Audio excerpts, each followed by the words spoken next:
Time and ஒர்க்ல இருந்து இந்த மாடல் பேஸ் பண்ணிருக்கக்கூடிய क्वेश्चंस எனக்கு அதிகமா கேட்பாங்க. ஓகேவா? எல்லா எக்ஸாம்லயும் இந்த மாதிரி மாடல்ல क्वेश्चंस இருக்கும். சரி சால்வ் பண்ணலாம்னு பார்க்கலாமா? எனக்கு என்ன சொல்லிருக்காங்கன்னா A வந்துட்டு ஒரு வர்க்க 15 நாள்ல செய்யுது.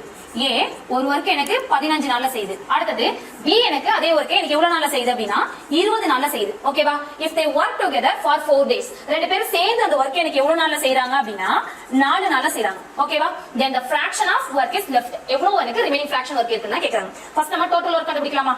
டோட்டல் வர்க் கண்டுபிடிக்கிறோம் அப்படினா இது ரெண்டுக்கு LCM எடுப்போம். LCM எடுக்கும்போது எனக்கு 60 ன்னு வரும். அப்ப A ஓட எஃபிஷியன்சின்றது எனக்கு 4. ஏனா 15 எத்தனை தடவை வரும்? 60ல 15 எத்தனை தடவை? 4 தடவை. அதே மாதிரி 20 எனக்கு 60 வரும். எத்தனை டைம் வரும்? 3ன்றது. அப்போ ரெண்டு பேரோட எஃபிஷியன்சி அப்படின்றது எனக்கு எவ்வளவு இருக்கு அப்படினா 7. அப்போ ரெண்டு பேரும் சேர்ந்து முதல்ல எவ்வளவு வர்க் கம்ப்ளீட் பண்ணிருக்காங்கன்னு பார்க்கலாமா? நமக்கு என்ன தெரியும்? வர்க்ன்றது எஃபிஷியன்சி இன்டு டைம். ரெண்டு பேரும் சேர்ந்து 4 நாள் வேலை பார்த்திருக்காங்க. அப்ப எனக்கு வர்க் ரெண்டு பேரும் சேர்ந்து 4 நாள்ல அவங்களோட எஃபிஷியன்சி அப்படின்றது 7. அப்ப எவ்வளவு வந்துட்டு வர்க் பண்ணி முடிச்சிருப்பாங்க அப்படினா 28 வர்க் வந்து முடிச்சிருப்பாங்க. சரியா? மொத்த வர்க் எனக்கு எவ்வளவு? 60. அவங்க முடிச்ச வர்க் எவ்வளவு? 28. அவங்க क्वेश्चन நல்லா கவனிச்சுக்கோங்க. எனக்கு ரிமைனிங் வர்க் எவ்வளவுன்னு கேட்டாங்கன்னா இந்த 60ல இருந்து 28 நான் மைனஸ் பண்ணும்போது ரிமைனிங் எனக்கு 32 வர்க் வந்து பெண்டிங்ல இருக்கு. 32 நான் சொல்லலாம். அவங்க கேக்குறது எனக்கு fraction of work எவ்வளவுன்னு தான் கேக்குறாங்க. அப்ப நம்ம என்ன பண்ணணும் அப்படினா இந்த அவங்க பெண்டிங் இருக்கு இல்லையா அந்த வர்க் டோட்டல் வர்க்ல எவ்வளவு அப்படின்றத நம்ம கண்டுபிடிக்கணும். அப்ப கேன்சல் பண்ணும்போது எனக்கு என்ன வரும்?